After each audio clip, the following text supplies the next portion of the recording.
Hey, good afternoon, and welcome to Studio Kitchen Colorado, home of the Modern Eater Network, having fun on a Monday. Forget about Sunday Fun Day. It's Sunday Fun Day Monday today. Justin, don't look at me like that. It's the GOAT Experiment, the Colorado Mills Sunflower Product GOAT Experiment. It's really actually a cool day, very enlightening, educational. We're going to have some fun, do a round robin around the table.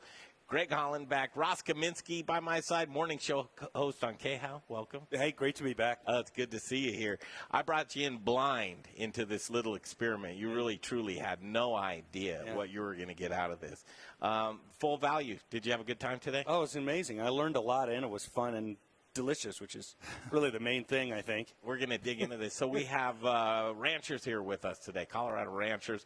We have the feed for the ranchers. We also have the chef in the kitchen with us. So let's do this, right? Let's do it. All right, without further ado, Chef Justin Brunson back in the kitchen. Here you go, doing some butchery today, Justin. Yeah, cooking up some beautiful goats. What a fun day, man. I've never done a same animals, different feed tasting before, and it was very educational. Yeah. And flavorful, too. Well, you know, a lot of people may be saying as you're tuning in, well, who cares? I mean, I just want something that tastes delicious. But we did a side-by-side comparison. The feed that we had today, Doug Hewlin, welcome to the show, Colorado Mills Sunflower Products, and Rick Robbins. Hey. Good to see you guys. Yep. This was a fun experiment. Who wants to take the lead on this, on what we saw today? Rick? Well, I think, what's exciting about the things that we try to find out is can we improve a cut of meat or what a chef can put on his table, and somehow can we get that back out to where that's value for the producer, not only the producer that's producing the goat or maybe somebody who's producing the sunflower seeds.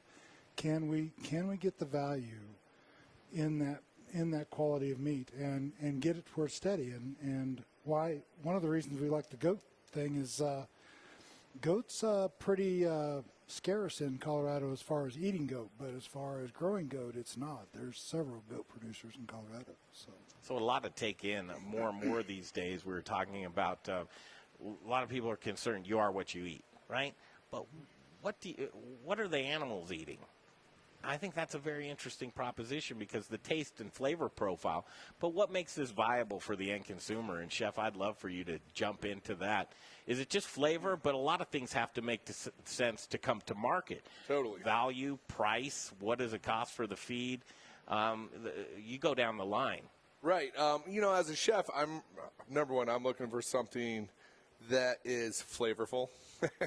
I always want what's best. And then if it can be local, even better. Like if I can support local farmers, local ranchers, put a local product on my plate, that's a win-win for everybody at this table, right? And I think we tasted that today with our taste test of same breed of lamb, same sex, right? Same breed, same sex, different feed programs. And it was very clear to, I think, everybody that tasted it that the pure sunflower diet was the most tender, had the highest quality meat. It seemed like the animal was a little bit bigger. It had the best fat on it. So it was very educational for me because I've never done this before.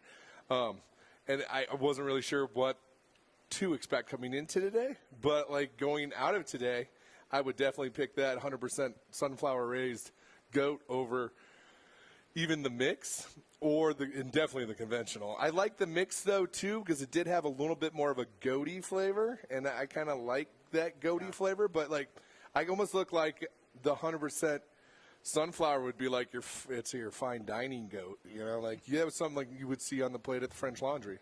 Like if they were going to serve goat at the French Laundry, it would be a small family sourced feed, perfect feed program, super clean taste to it, which was awesome. But I also love the sunflower corn wheat middles. Performance feed. Yeah, the performance feed as well, because it had a little bit more of that gamey flavor. Yeah, we're going to do some side-by-side taste tests. And in full disclosure, Ross, you did this beforehand. Yeah. How do you make sense of this, Ross? In the talk show host mind, you're always trying to determine, well, what are people thinking? What are the questions they would ask? What are you seeing right now with the questions that folks would want to ask? Well, for me, so you asked one question, is there a nutritional difference between one feed and another? But, my background is business. Mm-hmm. So I'm thinking, and especially as I'm listening to Chef talking, I understand what you're saying about some people might like the mixed feed that's a little bit gamier, a little bit goatier. But I also think, like, if you're serving these in a restaurant, I think the one that was pure sunflower would be more mainstream. You would be safer. Like, everybody would like it. Yeah, you want something that everybody enjoys. Really, when you're introducing somebody into a new meat, like, I don't know, like, I think half this room earlier had tasted goat before, the other half hadn't. So if I'm going to introduce somebody into a game meat or a different animal for the first time, I want to pick what's going to be the best on my palate, which is going to be the best, hopefully, on everybody's palate. And I've traveled a lot of places and been a lot of places where they eat a lot of goat. But oftentimes those places the goats are in, the meat is in some kind of very heavy sauce, right? A Jamaican thing, an Indian thing, an African thing. Yeah. And I really hadn't thought about eating goat that was cooked with nothing but some salt on it and just like a fine piece of beef or lamb or something. And it was that good. Especially, it held up. It held up. It really did hold up. And the more traditional feed, unless you love the gamey flavor, it kind of needs that heavier sauce. This didn't. No, 100%. I actually think that goat that's fed that 100% sunflower diet would make an awesome tartare. Interesting. Yeah, because it had such a beautiful, mild flavor to it. It could be a really cool, like, carpaccio or tartare dish, which I don't think I've ever seen on any menu before. So, well, let's start doing some tastings for the folks. I think this is cool, Rick. While we're putting this delicious goat out right now, we talked about, okay, we found out the flavor benefits. Mm-hmm. It's there. But what about from a nutritional standpoint? Is there a one-up by using Colorado Mills sunflower products? Well, I think one of the things we're finding, and we've known for quite some time, but now we have a university looking at it too, is the oil that's in our sunflower meal is a high monounsaturated fat. And as we do that, what we find is that it will put marbling in the meat without adding excessive external fat to the animal.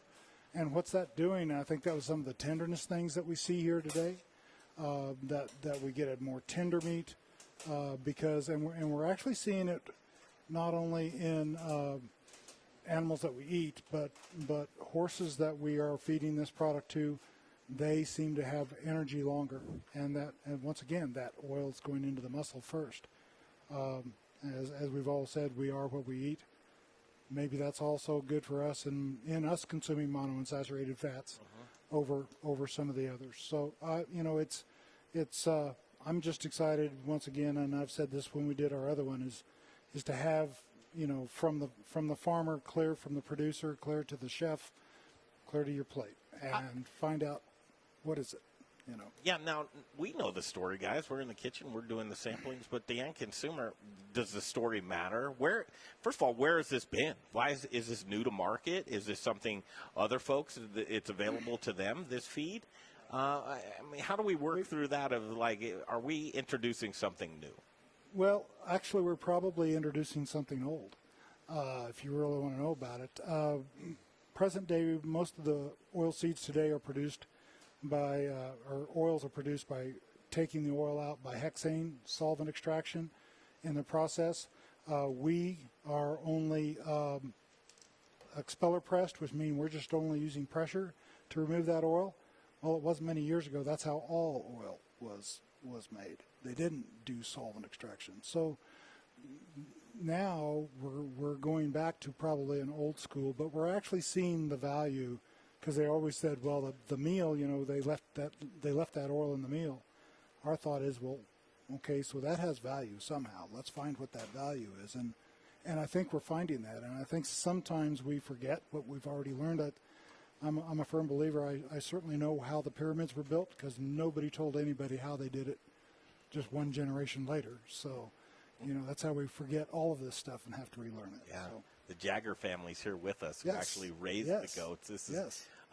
they're from McClave, is that? McClave, yes. McClave, Colorado. We actually had an opportunity on Road Trip 2019 with the Modern Eater Show to visit them, and we saw the goats, and I think Jay has some role that he's probably going to put on this stream, but we have different color codes that are here in front of us. Doug, jump in anytime you want to. I love to have your voice on the show here. All right, what do you want me to say? I know it. So, but generally, first of all, what's your capacity with Colorado Mills? Oh, I mainly a producer. Our family's part owner. You're so humble. You say mainly producer because you're out there. You're working hard every single day to supply sunflowers for Colorado Mills, but at the same time, you're also involved on the business end of that too, which I think you enjoy probably the farming. Absolutely. We like to leave everything else to Rick. Yeah. He does a good job. He runs Ross, a pretty good ship. He let me drive his combine once. Oh, my Which God. I got to tell you, it wasn't that hard, man. It wasn't that. It wasn't that. I think Well, Depends how many beers you had. I had one or two. I think we got something worked out next year. You're going to make it for all harvest or something? Oh, is that where the hard? Yeah, I think that's think probably where the yeah. difficulty comes in, the longevity of that. So we have 3 different color plates here. This is where the experiment really comes into play. Ross, I thought it was fascinating. You dialed all 3 of them in. You took the flavor profile, and I think it'd be very cool to see what we can do. Brunson, I trust your palate, man. Let's do a blind one with Brunson. What do you think? Do you mind? Yeah, I'm in. Okay, so give me your plates. Okay. You got to get those eyes closed. And the yellow is. I could take that one. That's the blind tester. Oh, this Nobody is the knows blind what's on. tester. I don't know what's on. And that. you do, Chef? Okay, Chef knows what this is. We're going to hand this over to Brunson. 3 different types. One of them is going to be the performance feed, which is a mixture. And if, Rick, could you explain what's in the mixture of the performance feed? The performance goat feed is approximately 60% of our expeller press sun meal, and then we do have some corn, some wheat mids, which it comes from the bakeries after the bakeries use the wheat product they need for flour. That product we buy back from them. And then some vitamin trace mineral packages and things like that. So when folks say conventional feed, what's in the conventional feed? Conventional feeds are mostly, when you hear conventional feed, it's usually a soybean meal based for protein, and then you're going to see some corn or oats or barley or wheat in those types. And they're really high starch, which that's one of the things with our sun meal. There is 0 starch in it. It's all fiber based, protein based source. So it's a non-grain. So. And then Colorado Mills, that's just your feed. That's just our feed. You will not probably find right now, as far as we know, we're the largest conventional sunflower expeller press plant in the United States. Blows my mind. Right in our backyard, Colorado. There you go, Chef. You're on top of it. First of all, can you explain what you're looking for and what you're tasting? Is it texture, flavor, all of the above? So, I mean, we did taste these earlier, and we all felt that the 100% sunflower diet was the most tender and the most mild as far as the goat flavor, right? You cooked all of these exactly the same. Chef Mike cooked them all the same, yeah. So what'd you get from one? So this one's more tender than this one. Okay. And has less of a goaty flavor. I can't wait to see if this. I just can't wait to see. He's gonna probably get We're it. all cold now too. That makes a lot of difference, yeah. too. But I think that's the sunflower. I just moved them. Is the one in the middle the sunflower one? No. See, it doesn't matter. Which one'd you get? Well, they're all cold now, so it's kind of hard. So they're all kind of chewy. But to me, this one had the less gaminess this time. And then this one, and then that one. So I had those 2 mixed up. Yeah. Sunflower's going to be at the end. This one? Yeah, sunflower, and then you got soy, and then you got the performance. Okay, so I was totally wrong. Completely wrong. Well, I all the mean, way they're around. ice cold, so it's like, All right. Well, so I want to give this a shot here. yeah. You want to do blind? Yeah, I think Here. so. All right, here, let's do this. Here, and we're going to spin this. Close your eyes. Turn around. turn around. All right. There we go. Is he going to remember, though? I know where they're at. You know now. what's what? All I right, know so where they're at. you want him to do with his eyes open now? Yeah, he can open his eyes. Okay. He's got Is silverware. this it? We're That's ready it. to go? Oh, Yeah. who needs silverware? Let's get it. Yeah. See, it's the protein's a lot different when it's cold. Cold is no way to taste meat. You know. You're really right. Because they all tough, and they tighten up. The muscle tightens up. Not on that one, though. Yeah, that one came through.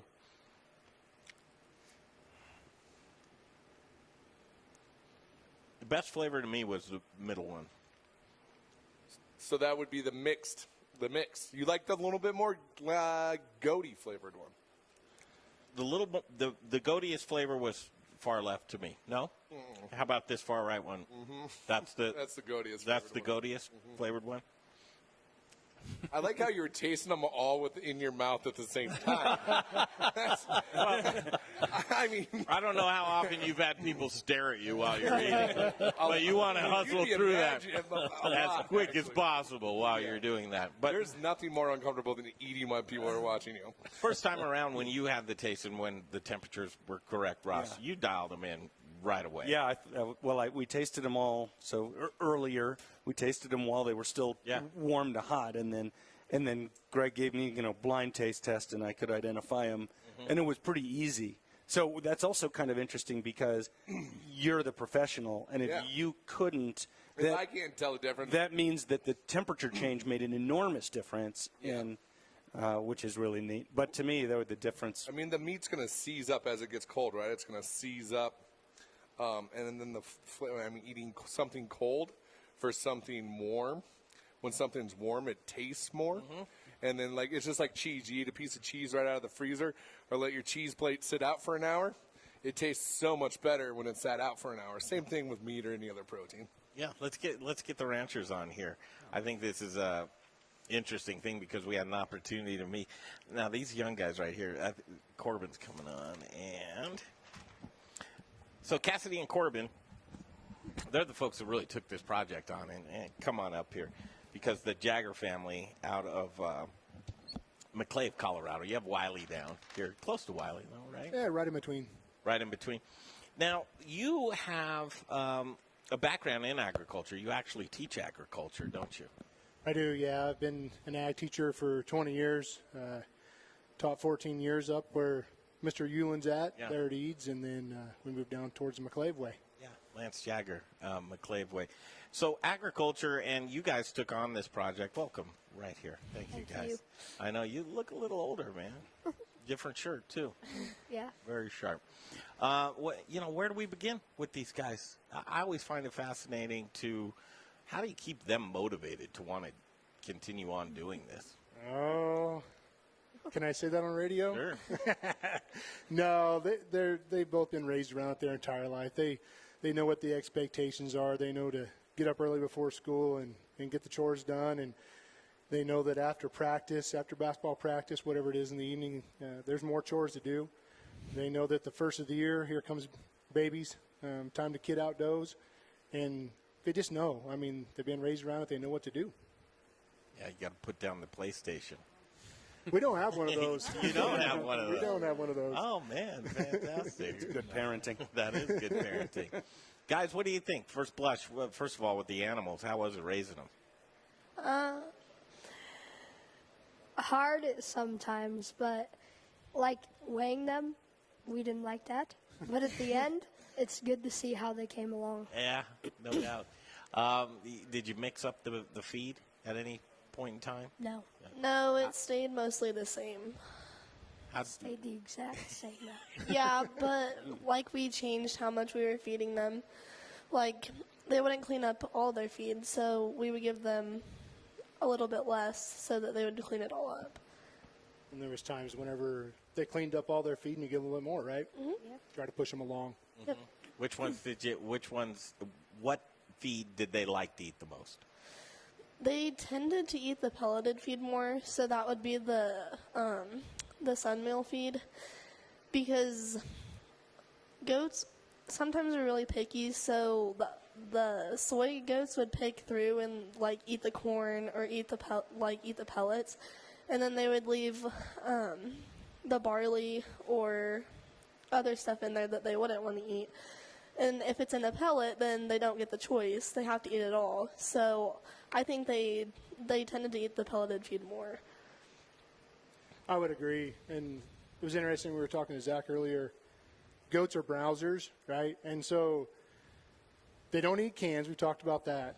But, you know, they will eat some things that other animals won't go to first. So, like, you put them on grass, for example, they'll go eat, like, kochia weed first. Or if there's a tree and some low-hanging leaves, they'll eat those first, right? But one thing I notice, and I think you guys probably notice too, it's always greener on the other side. So we have these two sets of goats side by side, technically, and the feeders are on opposite sides of the pen. But they would put the feed in there, and the ones that are on the soy-based feed would want some of the sun meal feed, and some of the ones on sun meal feed would want some of the soy feed. It's always greener on the other side. It always tastes better over there, right? That's funny. Yeah. Apply that to life, right? Right, exactly. I want what they're having over there, and they want what you're having. Yep. Interesting thing. Rossi, a lot of times sitting down with, this is the salt of Colorado right here, to have an opportunity to talk to agriculture and where the food comes from. For me, this tastes better just because of the stories, first of all. I know where it's coming from. But to sit down and have an opportunity, talk show host, that's your brain. What first comes to your mind? Well, the first thing that comes to my mind is how many people in America probably think that their food comes from the supermarket. Sure. Right. Already packaged. Already packaged, and they don't think at all before that, and they don't think of all the steps that go into it. And I think it's really interesting that you also teach agriculture, because, and again, going back to like my business side, right?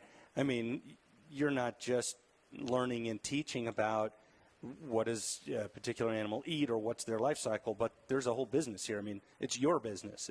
So what I find really interesting, and especially like thinking about goat, we were talking about this earlier, how so many goats are eaten around the world, but not very many in America. Do you think that it's a kind of thing where like even a change in feed that changes how goats taste could change whether more Americans are willing to eat it, or do you think that's just such a massive hill to climb that is that too ambitious?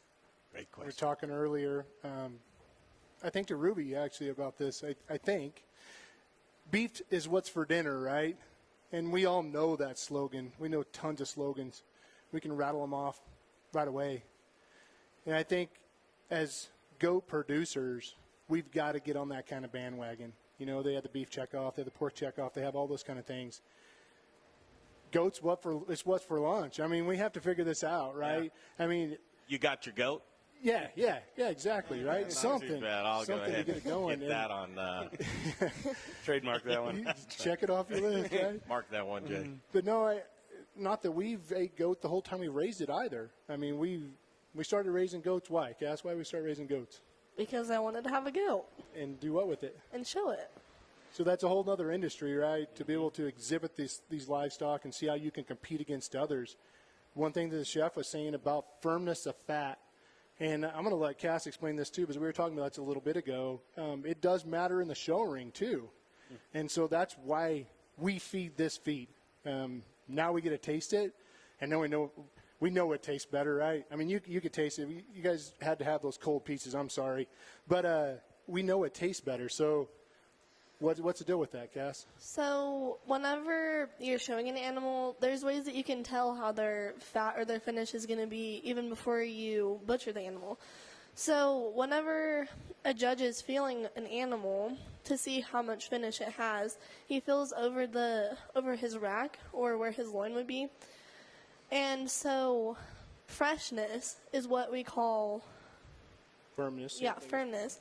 So we want that rack to feel firm so that we can have the freshest meat that we can produce. So up top, it's interesting. Every time anybody wants to see how I'm feeling these days, they grab my gut. Right. Yeah, you don't go underneath there. Oh, that's a good one right there. No, it's up top to feel that. I mean, I love projects like this. I think it shows so much, and I also think it brings us all closer together when you have the feed to the farm to the chef. The butchery today, it was so educational, and we learned so much. And I think just the side by side taste test was really cool. But I'd like to see the point that you made, Ross, about, well, how do we make this mainstream? I mean, truly, I mean, throughout the world, are we just missing out as a taste? Are we prima donnas when it comes to our palates here in the United States? And when Rick laid on me, man, one of every 10 goats in Colorado that's raised in Colorado stays in Colorado for consumption. Why? Did that sound high or low to you? That sounded amazing. I would think that at least half of those goats should stay here because that's local food, the local products that folks have. Chef Justin Brunson and with River Bear American Meats. It's cool to be able to figure out how to navigate through that pipeline from the beginning to the end consumer. And a lot of times it's connecting those dots. Connecting the dots is a big thing in this industry, but I want the freshest, best food with a story, knowing I'm helping out a family like this. I mean, I could eat all day long knowing that, you know, I'm putting shoes on her feet rather than another boat in a corporate yard somewhere with with food that has no identity at all. So, I mean, at the risk of sounding like I'm being paid to advertise or something, I've never met you, and that goat that I ate earlier when it was still hot, that was fed on the Colorado Mills feed, was the first time I ever ate goat that I thought everybody would like this, right? If you've eaten lots of venison and this and that, you might like any of these. But if you've grown up just kind of eating beef and pork and you don't kind of have that sensibility for game meats, then the goat fed on the sunflower diet was the only goat I've ever tasted anywhere that I thought anybody would eat that. Just salt. That's just all salt. We had today, just salt, which was fantastic. Guys, in closing, Lance. We just really appreciated the opportunity. We worked with Rick and Colorado Mills for years. The opportunity for us to feed out some animals that were consumed by many different individuals a day and talk about goat is great for us, great for our business, and great for my kids' future. So thank you. Yeah, the best of McClave right here standing in front of us. Thanks for making the trip, truly. Thank you. That means so much to us. I think in part we want to get Rick back on here and Zach from Colorado Mills, and we kind of want to wrap this up with you too, Justin, if you don't mind. We'll get these guys back on, and Ross, I know you have to take off out of here. Thank you, sir. Thanks so much for having me. And I wanted to bring Ross Kaminsky because, again, a guy that will speak his mind no matter what. You came in here with, no agenda at all, and you just kind of wanted to see. So I'm glad this piqued your interest, and maybe, just maybe, some of these types of stories could make it to the morning show. Yeah, it definitely will, and thanks for having me. Yeah, it was really great there and delicious. Ross Kaminsky. We'll continue and do a wrap-up. Zach, you're probably chomping at the bit because we've done this whole deal, and I know we had these in front of us, and that probably wasn't the best thing to do with the temperature that it was. But I think the consensus at the end of the day, as we were in the kitchen here, community, the taste of this, the local products, all of these things, it's an equation for success. And I just wanted to bring you back on to wrap it up. Well, that's where, Colorado Mills is. A lot of people know us as an oil company because I'm out running around and talking to chefs and snack food companies. But this is 2/3 of what we do. There's 600 ranches that are supported by this, 120 farms, and countless culinarians. You don't even know how many culinarians are out there. So it's really bringing it full circle, tying what we're doing in southeast Colorado and the economy down there to the Front Range and beyond, and getting, we're doing these taste tests, and we did this with the lambs back in January, almost a year ago, because as we're getting out there and talking to more people, we need more data. We need, testimonials and just information. We doing pork next year? Yeah, what's next? Let's do pork. Let's do something. Let's talk. I think, after just tasting what just happened, proof's in the pudding, 100%. Like we all agreed that the 100% sunflower-fed animal was the best animal. And I wasn't here for the lamb thing last year. I wish I was. But I would love to see it, in pork because I love pork. Well, I know, and people love the taste of pork, though, right? Yeah. I mean, we're not trying to sway anybody one way or another with pork, so I wonder what the outcome is. Well, it's less of a gamey animal, too. So it's like, to me, it's something I'm just more knowledgeable about. I mean, I've probably eaten goat 100 times. I mean, I've eaten pork 5,000 times at least. Grew up in Iowa, right? But I own a pork restaurant. So to me, it would be fun to do this again next year with a couple of, get a couple Berks and feed them the two rations, or maybe just this one versus this one, and see what we could do next year with that. Yeah, Cash, you ever wanted a pig? Where is she? Yeah, you want a pig? You want a pig? You want a pig? Yeah. You want stuff rooting up your yard? That's right. Well, that's where we're at. Let's have a conversation, because of what everything is going on. And it's from the producer. Let's start with it's the grower, it's the producer, the middleman here making products, but down to what the chef wants. What do you want on your menu? What do you want your people that are coming to your restaurant, what do you want them to say? So let's have a conversation as a group. Well, it'd be a lifetime dream if you could raise me on that, and then people could just enjoy me at a party someday. And see if that Nobody's going to enjoy you at a party. You are what you eat. I'm not the best what at your the party. food eats. Yeah, you Acquired are what taste. you eat. And that's something that we'd love to get across to you is truly, when it comes to these types of things, this experiment was just that. We were experimenting, and we believe that this is a really great product. I like this performance feed as well. I think that that's a cool feed. Yeah. Well, I think what we found there, because this is the first time I've ever eaten goat. First time. Really? First time ever. Rick. And had a kind of preconception of what I might be running into, and even the grain-fed goat had a flavor that wasn't objectionable to me, but the difference to me was the tenderness, almost down the line. This one wasn't as tender. That was a little more tender, and that was the most tender. And I think we come back to, once again, the monounsaturated fats. And that's interesting when you say swine, because one of the things the swine industry's done in the last 20 years is gotten leaner and leaner. Yeah, and leaner. they're going the other way now, though. Yeah, We're all back them they off. figured it out. They turned pigs into chickens. Yeah. And now they're like, oh, the other white meat. That's not what we want. So they're going the other way within raising those heritage breed pigs that are fattier now. And that would be interesting to see what monounsaturated sun meal or monounsaturated fat, just oil added to a swine diet would do Yeah. to the tenderness of the meat internally. Yeah. So yeah. If you have more interest in this, you want to learn more, the website?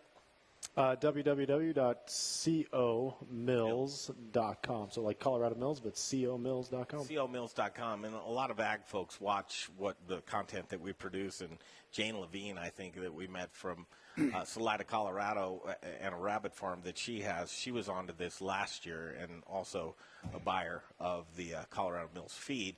And folks, if you have any interest in this at all, or you want to ask questions, Zach is always happy to get that information to you. So just look that up. And do you have an email address that folks can Sure. get hold of you? Zach, Z-A-C, at comills.com. Cool. Thanks. Justin, your time. It's valuable. Thanks Awesome, for being man. Thanks here for having us today. We had a great time. It was very educational, and the whole thing was just awesome. Thank you. We're glad you're part of it. Thank some you. of the best meat products around, River Bear American Meats. You can look him up online as well, riverbearamericanmeats.com. Yep. Easy. Come find us. Come find our products. Colorado's only locally made bacon.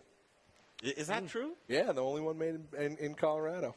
I mean, the bacon's delicious for sure. Rick, as always, what a pleasure. Thanks for bringing everybody here. It's great. And one of the things I do want to point out, we want to support our youth in 4-H and FFA, but a lot of things that I think we need to think about is in any industry include the youth in what you do. If somebody's excited about what you do. We always complain about these kids who are stuck in their phones. Well, maybe you can be the reason they can look up. So They're not just people that do things you don't want to do? That's what my function was as a kid, I don't want to do that. You go do that, Greg. Truly, you guys, thank you, Cass. Yeah, great job, guys. Appreciate it. And we'll see more of them, and we'll be back at Road Trip 2020. We'll be swinging through. Get ready. Get that dog cleaned up, though, would you? Give him a bath. All right, we'll be back. Thanks, Jay Parker, for putting this together. Kenny and George, everybody here involved. What a great day from Studio Kitchen, Colorado. We'll see you down the road.